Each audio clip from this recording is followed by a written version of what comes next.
নমস্কার, আপনারা দেখছেন সময় কলকাতা। টলি হলি বলি নিয়ে রয়েছে আমি সৈকত। 2025 সালের 5 ডিসেম্বর মুক্তি পায় ধুরন্ধর। প্রথম পর্বের দুর্দান্ত সাফল্যের মাত্র 3 মাস পর 19 মার্চ ফের পর্দা কাঁপাচ্ছে রণবীর সিং। ফের দর্শক উপভোগ করছেন আদিত্য ধরের ধুরন্ধর ফ্র্যাঞ্চাইজির দ্বিতীয় ভাগ অর্থাৎ ধুরন্ধর 2। বক্স অফিসে ধুরন্ধরের সাফল্যের মাঝে গুঞ্জন এবার নাকি দর্শকদের মনোরঞ্জনের জন্য তৃতীয় ভাগও নিয়ে আসতে চলেছেন পরিচালক আদিত্য ধর। চলতি বছর 14 জুন মুক্তির দিনক্ষণ নিয়েও জোর চর্চা শুরু।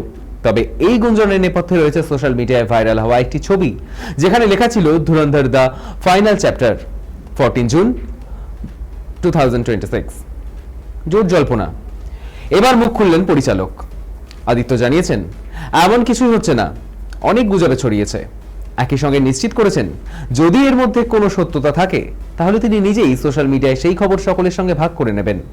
আদিত্য ধর ধুরন্ধর নিয়ে পরবর্তী কাজের ইচ্ছে প্রকাশ না করলেও প্রযোজন সংস্থা জি স্টুডিও নাকি এই সিরিজের ওপর কাজ করতে খুবই আগ্রহী।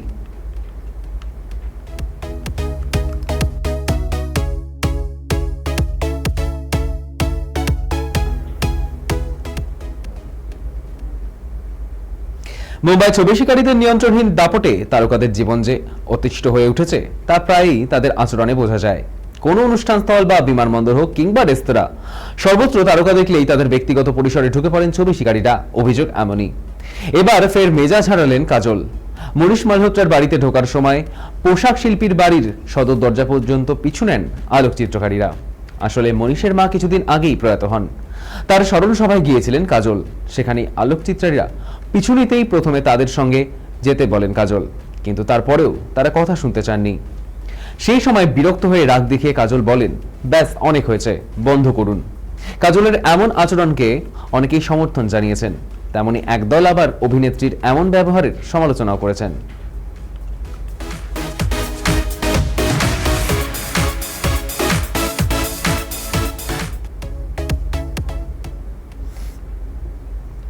বাংলা, হিন্দি সহ বিভিন্ন ভাষার গানে শ্রেয়া ঘোষালের জুড়ি মেলা ভার। সিনেমা অ্যালবামের পাশাপাশি লাইভ পারফরমেন্সও মাতিয়ে দেন শ্রেয়া ঘোষাল। আর সেই লাইভ কনসার্ট নিয়েই চর্চায় রয়েছেন শিল্পী। তেলেঙ্গানার গদ্দার ফিল্ম অ্যাওয়ার্ডের অনুষ্ঠানে পারফর্ম করেছেন শ্রেয়া। এরপরই সোশ্যাল মিডিয়ায় একটি ইনভয়েস স্ক্রিনশট ঝড়ের গতিতে ভাইরাল হয়, যেখানে দেখা যাচ্ছে শ্রেয়া ঘোষালের লাইভ শো এর পারিশ্রমিক 1.6 কোটি টাকা। আনুষ্ঠানিকভাবে এই স্ক্রিনশটের সত্যতা যাচাই করা হয়নি, তবে শ্রেয়ার অনুরাগীদের মতে তার মতো প্রতিভাবান একজন শিল্পীর পারিশ্রমিকের পরিমাণ আরও অনেকটাই বেশি হওয়া উচিত। তবে ভাইরাল স্ক্রিনশটে উল্লিখিত টাকার পরিমাণ শুধুমাত্র শ্রেয়ার পারিশ্রমিক। নৃত্যশিল্পীদের পারিশ্রমিক বা মঞ্চ সাজানোর খরচ অন্তর্ভুক্ত নয়। তবু শ্রেয়ার অনুরাগীদের মতে প্রতিষ্ঠিত শিল্পীদের পারিশ্রমিকের তুলনায় 1.6 কোটি টাকা অত্যন্ত নগণ্য।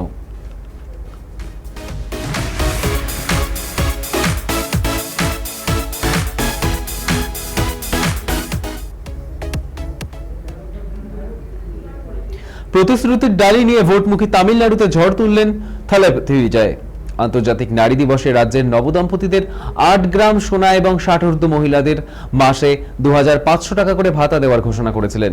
এবার নেতা অভিনেতা প্রতিশ্রুতি দিলেন ভোটে জিতলে 6টি করে গ্যাস সিলিন্ডার বিলোনো হবে প্রতি ঘরে ঘরে। সম্প্রতি আন্তর্জাতিক নারী দিবস উপলক্ষে মামল্লাপুরে এক অনুষ্ঠানে উপস্থিত হয়েছিলেন বিজয়। সেখানে বক্তব্য রাখতে গিয়ে তিনি বলেন, রাজ্যের নারীদের উন্নয়ন এবং ক্ষমতায়নের লক্ষ্যে কাজ করবেন তিনি।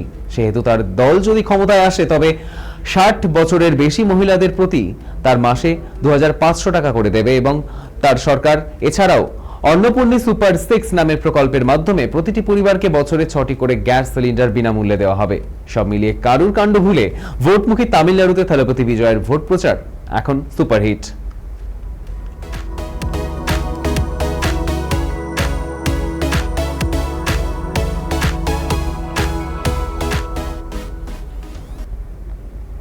আসন্ন বিধানসভা নির্বাচনে সোনারপুর দক্ষিণ কেন্দ্রের তৃণমূল প্রার্থী হলেন অভিনেত্রী লাভলি মৈত্র। ভোটের প্রচারও শুরু করে দিয়েছেন তিনি। এরই মধ্যে অভিনেত্রীকে দেখা যাচ্ছে চিরসখা ধারাবাহিকে। তার অভিনীত মিঠি চরিত্রটি যথেষ্ট জনপ্রিয়তা পেয়েছে। এর মধ্যে লাভলি বিভিন্ন জায়গায় আভাস দিয়েছেন আর হয়তো তাকে এই চরিত্রে দেখা যাবে না। লেখিকা লীনা গঙ্গোপাধ্যায় বলেন, তাকে লাভলি আনুষ্ঠানিকভাবে এখনো পর্যন্ত কিছু জানায়নি, তাই তিনি এই বিষয়ে কিছুই জানেন না। যদি জানতে পারেন সেই অনুযায়ী তিনি সিদ্ধান্ত নেবেন।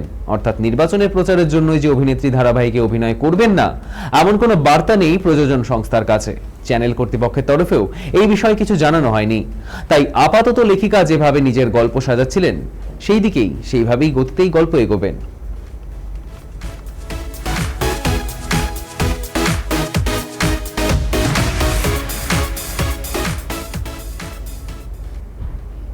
সম্প্রতি করণ তেজস্বীর বিদেশে ছুটি কাটাতে গিয়েছিলেন এবং সোশ্যাল মিডিয়ায় বেশ কিছু ঘনিষ্ঠ ছবি শেয়ার করেন। সেই ছবিগুলো দেখে অনুমান করণ কুন্দ্রা এবং তেজস্বী প্রকাশ মধুচন্দ্রিমায় গিয়েছেন। বিগ বস 15-এর ঘর থেকেই তাদের বন্ধুত্ব, আর সেই বন্ধুত্ব থেকেই প্রেমের সূত্রপাত। সেই সিজনে বিজয়ী হন তেজস্বী এবং দ্বিতীয় রানার হন করণ। এরপর একাধিক রিয়েলিটি শোয়ে একসঙ্গে অংশ নিয়েছেন তেজরান জুটি। এখন শুধু অপেক্ষা বিয়ের গুঞ্জনে করণ কুন্দ্রা এবং তেজস্বী প্রকাশ শিলমোহর দেন কিনা।